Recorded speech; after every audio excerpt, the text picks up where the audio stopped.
All right. Well, thank you, Steve Wiens, for joining us today. Steve is a pastor, and he's the author of multiple books, Beginnings, Whole, Shining Like the Sun. He lives in Minneapolis, where he is an avid lawnmower. So I've Yes. learned. Steve, thanks so much for joining us today. It's so good to be with you, man. It's really good to be with you. Thanks. Well, we usually just start out with just asking people to talk about their work. So if you want to touch on, being a pastor, being an author, or both of those things, just give folks a little bit of a background of what you do. I am a pastor. I've been a pastor for 25 years. And that's still a shock to me. I never saw myself as being a pastor. But I think, so sort of how I like to describe my work in terms of a really succinct statement is I help people take their faith as seriously as their doubt. So I'm really interested in helping people both deconstruct unhelpful systems of faith and belief, but also help them reconstruct something that is more holistic and that can match their experiences. Because I feel like it's very normal and natural to move through many stages of deconstruction, reconstruction. I think it's almost the Paschal mystery, Christ has died, Christ is risen, Christ will come again. Sort of that, construction, deconstruction, reconstruction is in the nature of who we are. So I help people do that. I have a podcast called This Good Word. And in my pastoring work, those are typically the kinds of conversations that I end up having with people who need to learn new ways to pray, new ways to be in the world, new ways to experience God. And so, and that's where I find most of my life, in those kinds of interactions where I'm right in the middle of helping people move along the stages of faith journey, I guess is another way to say it. Right. To use kind of like a popular word in our culture today, I mean, there's that word pivot. And Yeah. I feel like that's an important aspect of faith, just where you can deconstruct and then kind of pivot to like reconstruction. Like what is that process like, as far as just how do you help people make that transition? Is it their idea, or do you have to suggest it, or is it you're just kind of waiting to see how it comes about?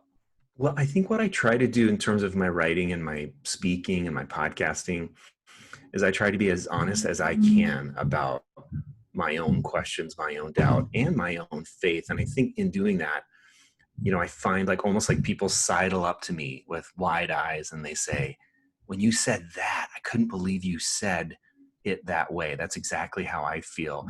So I'm trying to give people permission to name that the faith system that has worked for them no longer works. So first of all, people have to name that. And they feel, in my experiences, they feel guilty. They feel like something's wrong with them. They feel like maybe they just need to get back on track. And so typically, like when someone says like, I don't know how to pray anymore, or the Bible doesn't even work for me, I usually I lift up my arms like this and I say, congratulations, you've graduated. Right. And that's really how I see it. Like, and then they usually look at me like, what? But so pivoting, I like that word, Ed, but pivoting means almost to change our perspective about how we see ourselves, God, and the world. And as we grow, and as our experiences change, and especially as Richard Rohr, talks about, as we experience great love or great suffering, that those are thresholds that when we cross through them, the old ways of thinking and believing aren't bad necessarily. Maybe they are, but they don't even have to be bad for you to pivot. They just, when they're used up, it's just time for a new way of seeing. And I think that's where, Jesus talks about, those who are blind, those who claim that they can see are actually blind. Those who know that they're blind actually are able to see.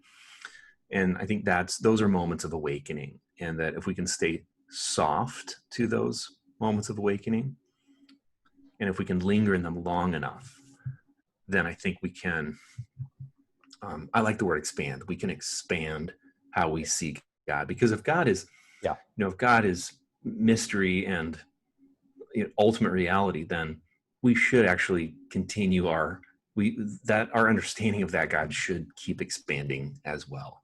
So I just really enjoy taking time with people, and I think I've always been curious. I've always, ever since I was a little boy, just asking lots and lots of questions about people, about God. And I think that curiosity, that posture of curiosity, helps me. Like, I don't typically get threatened by people when they say I've lost my faith, or I've lost, that doesn't, that I almost feel like, okay, now it's, now it's Right. time to Right. play. Let's, Yeah. Now we got something to work with. yeah, yeah.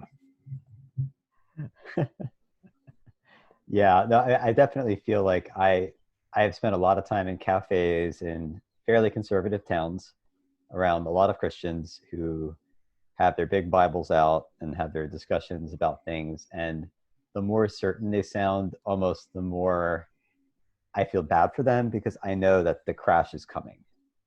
Most of the Yeah. time, the crash is going Yeah. to come. It's inevitable Yeah. unless you are so rigid that you don't let it in. There's a way of avoiding the crash, even if you crash, even if you crash. But I think I resonate. Yeah. When you hear the certainty and the, ooh, because that just is going to run out, Yeah. experiences are going to, life is too hard for certainty to hold up, Mm. I So think. you pastor a wide range of ages. Mm-hmm. You're on social media. Mm-hmm. You're an author on social media, a pastor on social media. Uh, how have you managed that space, especially when you're doing these kind of high stakes questions about doubt or faith, or Mm-hmm. even social issues today? How have you managed that space for yourself? Well, that's it has shifted and evolved over the years. I think because I've been on Twitter since 2011, I think, which I Hmm. didn't even think I was all that late of an adopter, but I think, I was. But anyway, so I think at first I was very careful. Didn't really want to, didn't want to use it as a way to create controversy. And I still really don't want to create controversy, but I also feel like Twitter and Facebook, especially, are, when it comes to the social issues of our time, that they are important. Um, they can be an important way to say, hey, not everybody thinks that way. And so I think, the prevailing attitude among the world about Christians is that everyone was thrilled when Trump held a Bible up in front of a church, but I think a lot of us were, and it was in front of an Episcopal church of Right. all things. Yeah. No kidding. And I felt immediately, so this is just a couple days ago, but I felt immediately like, no, in this kind of time, I'm going to say something, and I know I'm going to get heat for it, but I'm going to say it anyway, because there are people out there who need to know that they're not crazy for being disgusted by that move. And but then and it's funny, even just, I think last night I posted, I did a post on Facebook that it was like public service announcement for people who are finally getting honest on Facebook and are getting pushback. And there was like Mm. 5 main points, but I said, number one, it's really fine to delete any comment that is bullying, trollish, or condescending. If someone's not willing to enter in dialogue, it's your wall. Go ahead and delete. But number two, if someone really is genuinely curious and they disagree with you, engage. So I'm hanging out, social distancing outside tonight with a friend that's very different politically than I am, but he's become one of my best friends. And really, we got that way because we engaged on social media Mm. about some very large differences. And then we ended up taking it, in person. And now this guy is just one of my, he's 65 years old. He's one of my best friends. Mm. I love this guy. So, and then, of course, I won't go through all 5, but it's like, we have to engage and then step back. I think I'm worried right now about myself and others in the middle of a pandemic, in the middle of global social unrest regarding police violence, and that everyone is glued to Twitter and Facebook and social media Right. in a way that is really not healthy. Yep. Yep. It will keep us at a heightened state of arousal, in which we will eventually burn out and be no good for Yes. anyone. So anyway, so long answer to a short question. I'm trying to engage and then pull back. And I go through seasons where I'll typically, at least once a year, I'll do a 40-day complete fast from social media. And that's very helpful for me. I'm these days trying to like put a limit, and I'm failing at this because I'm as bad as anyone, but to say like, after a certain time at night, I'm no longer engaging in Right. Facebook or, so I think healthy boundaries around social media has helped some, and learning to delete the trolls, Right. and that it really can be a helpful tool for naming important things and connecting with other people. I think it can be really helpful, but it's real addictive. So it's dangerous that way. Right. Yeah, absolutely. I couldn't agree more. And I felt that myself, just, having just being on social media just a little bit more because I was planning a book launch and then pulling back because I delayed it because of all the, um, the kind of attention to activism right now, which I think is really important. But I could sense it in my spirit that, hey, Yeah. this is really draining me right now. Yeah. You've been engaged in-person activism and online activism up in Minneapolis. It's kind of the epicenter of the George Floyd situation. Uh, you know, just wanted to see like what you wanted to share as your reflections there, your experiences being online and also in-person activism Mm-hmm. up there. Well, one of the first, I think, things that I felt like was important to do is, I have 3 boys. My oldest is 13, and then I have twins that are 11. And we drove down to the intersection on 38th in Chicago where George Floyd was killed. And it's actually a beautiful memorial now. They have the whole intersection is blocked off. There's flowers and signs and pictures, and people linger around it in a very sacred way. And so it was important for me to go there personally where it happened and take my boys there, my 3 white boys, to a place where a black man was killed by a white police officer, and to just start conversations. And so for me, like because it's easy, I think, for me to think first of the world and my response to the world about this. But it became really important that I didn't miss my own sons, and starting conversations with them. So in person, that was interesting and really helpful. Yesterday, I joined in there's 2 clergy marches and protests that like about 1,000 clergy came, and it was led by Black clergy, both in terms of the prayers but also the march itself was led by them. And this is one of the women before George Floyd was killed had a dream, and it was a vision really about a march, and she had no idea, a clergy march, and she had no idea what it was. And then when it happened, she knew. And then they said, Black clergy will lead and white clergy can follow behind, as a symbolic way of saying, we had your back.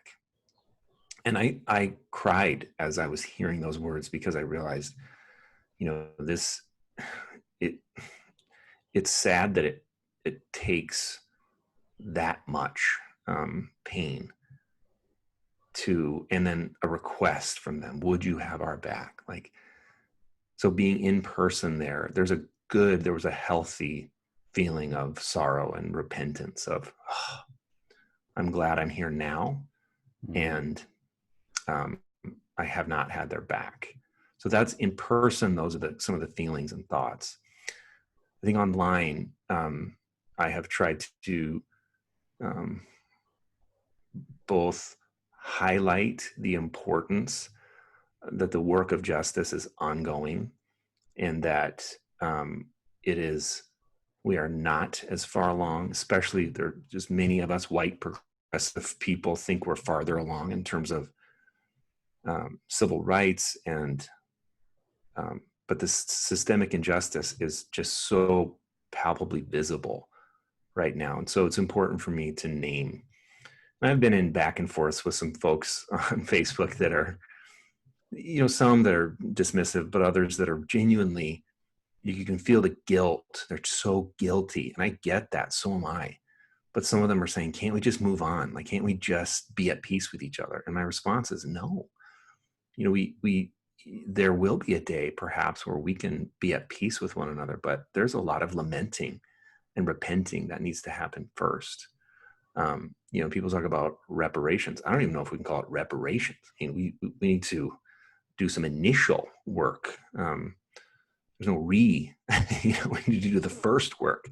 Mm. And so, but having said all that, I make it sound like I'm just blithely walking my way expertly through this. I'm really not. I'm overwhelmed. I'm feeling all the feelings of guilt and wanting to check out. And I also think that it is important. I'm telling my congregation, like, get involved and be engaged, and then pull back and breathe. And that rhythm is super important, I think, because we can't, I can't put the gas pedal down, full blast forever without running out. And that doesn't help anybody. So I'm feeling all the feelings. And I'm just trying to do my best at engaging in appropriate and healthy ways, learning, admitting what I don't know, learning from our friends of color who have a lot of important and instructive things to say. And I'm going to do that all pretty imperfectly. Already am doing it pretty imperfectly. And so I'm very aware too. It's like, how much am I motivated by my own sense of shame and guilt, and how much am I motivated by actual justice? And I don't know the answer to that question. Do you know what I mean? Yeah. There's a lot of different kinds of responses. That's what's fascinating to me about this time right now. I mean, obviously there are the activists who have been telling us this all along. Like, Black Lives Matter has been around for a while now. And, I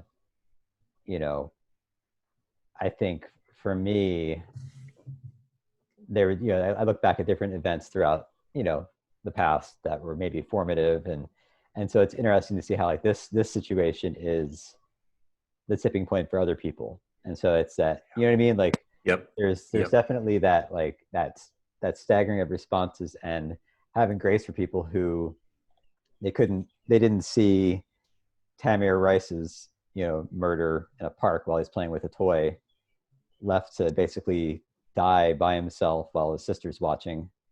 That didn't connect with people, but this does. And, but I was saying to my wife that this, like, it's a high quality video showing a man slowly being killed by a police officer. Like, you can't, it's slow and deliberate, and you can't argue it away. You can't, there's no way that you can talk away this, subdued man being murdered. And so that, that need to have grace and just walk with people through that. And, there's just a lot of different responses, but it's encouraging to see at least that, this is a tipping point for a lot of people right now. And so there is something hopeful about that maybe more people will be listening now. Well said. And it's sad that it takes that, that 9 minutes of a police officer clearly kneeling on a black man's neck until he dies in the face of people who are saying, you're killing him. Yeah, that it takes that blatant of a to wake us up, and oof, may it wake us up. May this really be a tipping point. Yeah. It seems like it is. I hope it is for me, and for all of us. I feel like the situation like this, this kind of brings us to,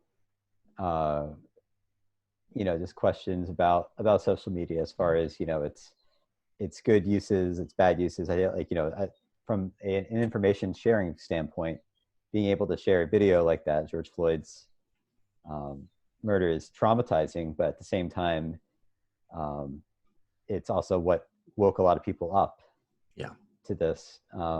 You've written a lot about, restoration as far as just how to restore yourself. That's been a big part of your work.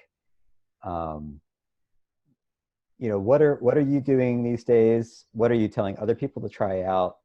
Is there like a, I don't know, like a starter guide for people who are like, I don't know what to do. Like, I need to, recharge a bit.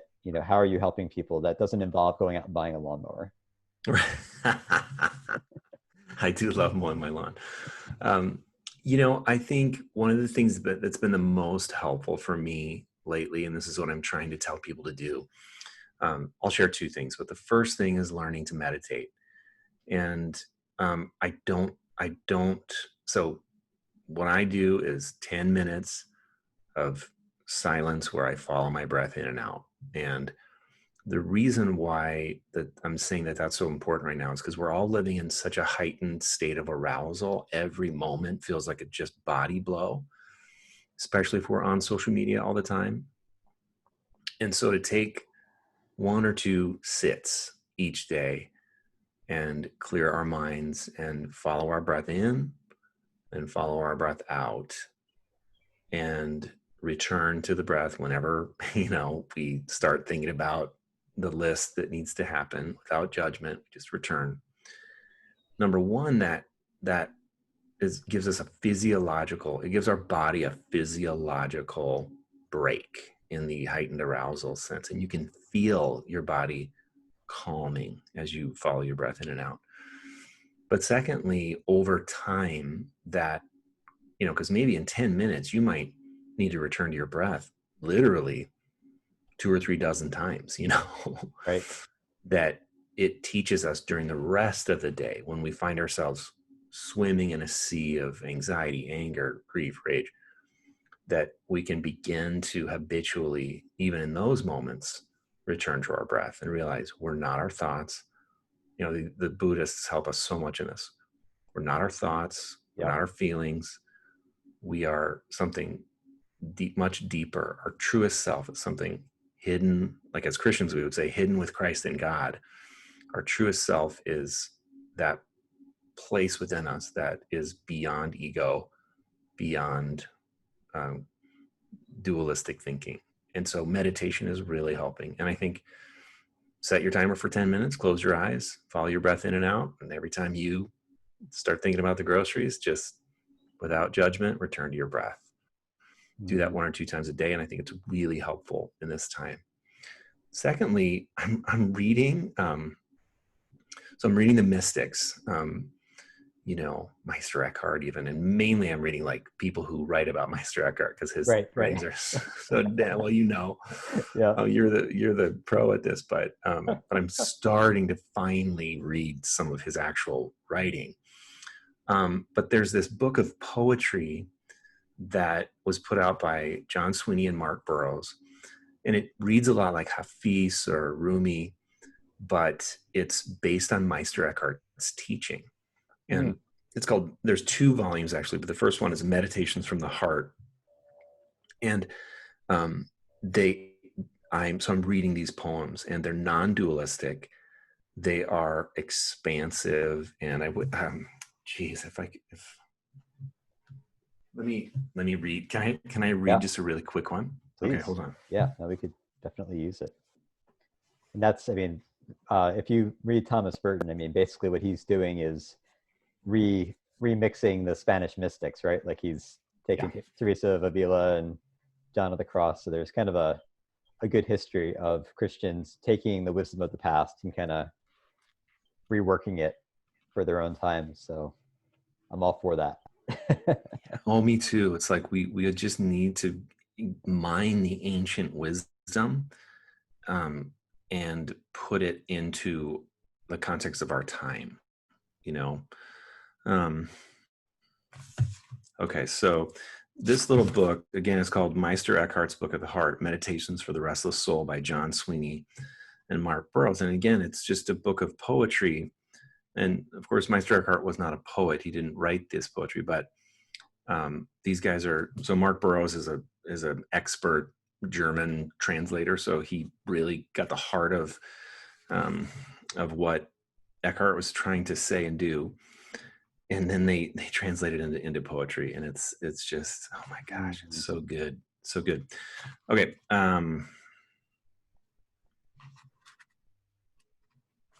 here we go. So I'll read this. God's unending now. To say, as many do, that God made the world is to confuse what is true. For God never ceased making what was made, and what will be is already present in God's unending now. This truth reminds me that God is making all things new, even what is past and gone, and also what lies yet unknown in the future, in your life and mine. So in this little poem, I am reminded, even in this crazy, chaotic, terrible time, is God is outside of time, and is somehow the work of creation that God did in the beginning has never stopped. God is all, because God is who God is always creating, and God is always making everything new, even things that have ended in deep, deep tragedy. And so I think, to me, that's the Paschal mystery again. Christ has died, Christ has risen, Christ will come again, is this understanding that we are not without hope because of who God is. And God is never done working. And I find great peace in that. And so that's the second thing. I'm anchoring myself in these sort of non-dualistic pieces of poetry. And, I'm even reading the Tao Te Ching lately, because it's full of so much wisdom, and it's not simple, but it's peaceful. So I'm needing to read things that ground me in the reality of the nature of God, of who is justice and peace. Yeah. Well, amen. So be it. Those are good words. Thanks so much, Ed. This was fun, just to take a moment and reflect on, in so much doing right now, just take a moment and reflect on what I think and feel was a real gift. So thanks for your great questions and for your presence in the world. It's a big deal. Yeah. Oh, I'm glad to be a part of it. Thanks for sharing it. If folks want to connect with you, what are the best ways to do that these days? My website is really the best. It has, so stevewiens.com, SteveWiens.com. You can connect with my books, with my podcast. I have a newsletter that I put out about every week called Finding God After Losing Faith. And so it's for people who are really hungry for God still, but they've lost their anchor. So, so people can subscribe to that. And what's your podcast name again? It's called This Good Word. This Good Word. Okay. Yeah. All right. Great. Well, thank you so much for joining me, and God's peace, God's blessings to you in these difficult times, and glad that you've been present for really important work. Thanks, Ed. You too. Grateful for our friendship. Thanks, Steve.